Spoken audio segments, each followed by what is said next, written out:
नमस्कार। देश में 5टी राज्य में निर्वाचन प्राय सरीबा हलानी। एथुर 4टी रे संपूर्ण सरी जाइए आउ गोटे राज्य रहा जोटा कि हूँ वेस्ट बेंगल।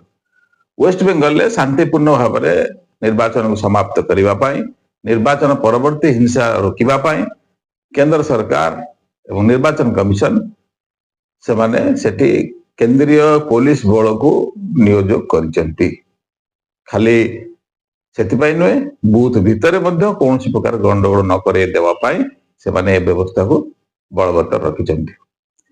ये प्रश्न उठे जे आमे फ्री एंड फेयर इलेक्शन कथा कहूचे, भोट चोरी कथा कहूचे, आधुनिक समाज रे टेक्नोलोजी यूज कथा कहूचे, किंतु ये गुंडाराज कहीं, ये धमका कहीं, ये कौन पाई जड़े महिला मुख्यमंत्री हिसाब रे से माने जो विक्टिम कार्ड खेलुचंती जे महिला मुख्यमंत्री की हरेवा पाई सारा भारत वर्षर 18टा राज्य मुख्यमंत्री मंत्री एमएलए आसिकी पहुंचती मत हरेवा पाई।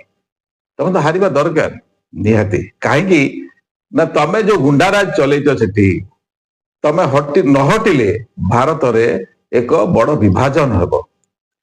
जेमती वामपंथी नेता माने सेठी चलै रखिथिले से गुंडाराज चलै रखिथिले माने वेस्ट बेंगल को धीरे धीरे कैपिटल माने फाइनेंशियल कैपिटल आनिकी दरिद्र अवस्था को पहुंचाई देइथिले।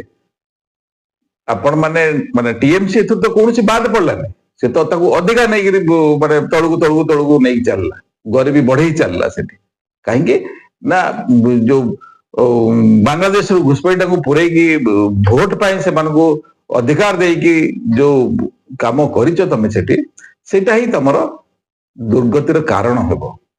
आउ एथर संपूर्ण रूपे निर्वाचन कमिशन तांको व्यवस्था करि सारिचंती।